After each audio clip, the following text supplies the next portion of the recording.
Assalamualaikum warahmatullahi wabarakatuh. Perkenalkan, nama saya Atut Elisa dari kelas M4. Di sini saya akan mempresentasikan tentang teori aliran organisasi klasik. Pengertian organisasi klasik. Teori organisasi klasik memiliki asumsi bahwa organisasi selalu memiliki susunan yang rasional dan logis, baik secara ekonomis maupun pencapaian efisien. Dengan kata lain, bagi teori organisasi klasik, rasionalitas, efisien, dan keuntungan ekonomis adalah tujuan organisasi. Dalam teori ini, organisasi digambarkan sebuah lembaga yang terspesialisasi serta memberikan petunjuk mekanistik struktural yang kaku, tidak mengandung kreativitas. Tokoh-tokoh organisasi klasik. Yang pertama, Henry Fayol dari 1841 sampai 1925.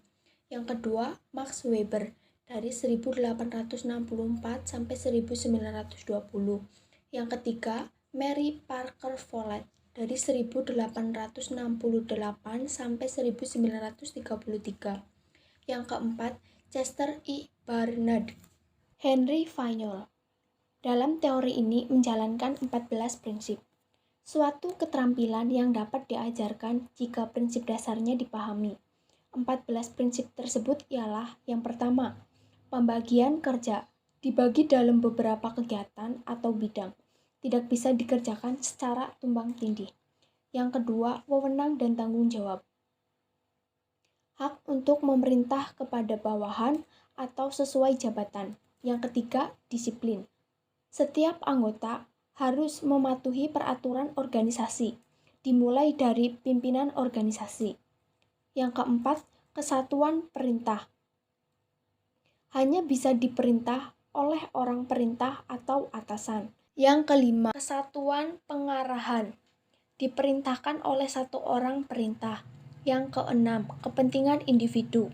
Tugas setiap orang berbeda, maka di bawah kepentingan umum harus bisa mengutamakan kepentingan umum.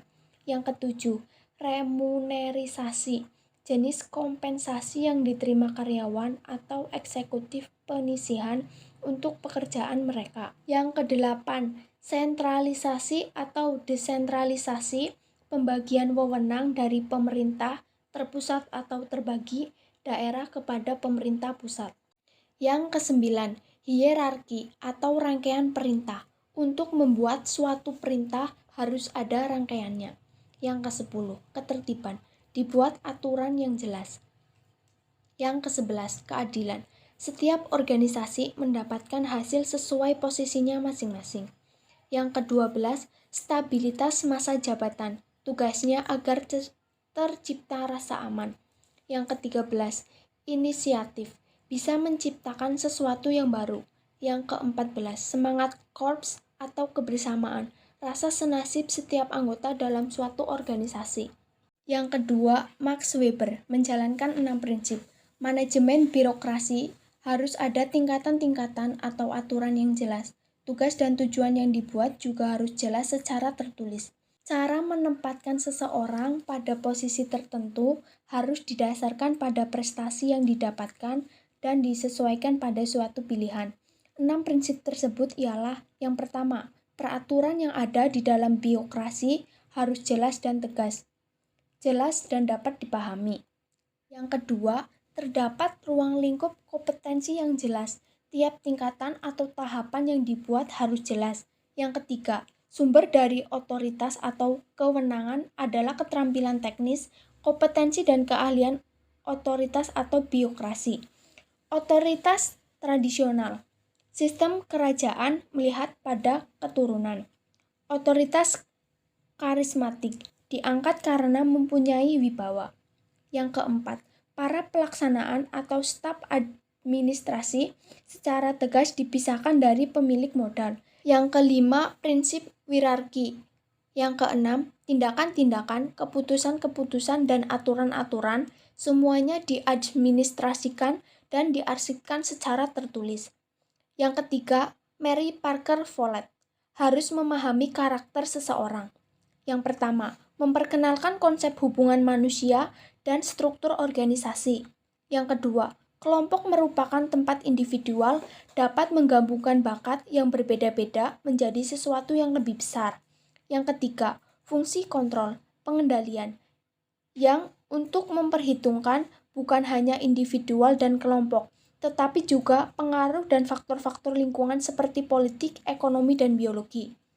Follett membuka jalan bagi teori manajemen untuk mengikutsertakan hubungan yang luas, baik dari dalam organisasi maupun dari luar batas organisasi.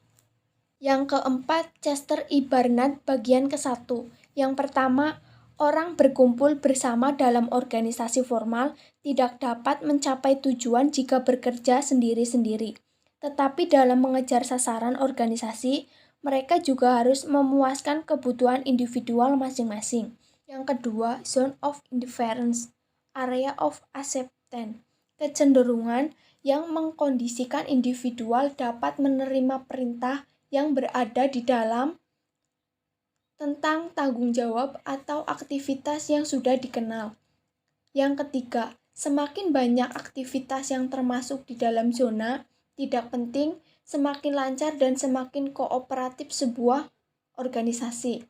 Mengidentifikasi organisasi informal dan mempromosikan efektivitas, mengenali dan menggunakan kelompok informasi di tempat kerja.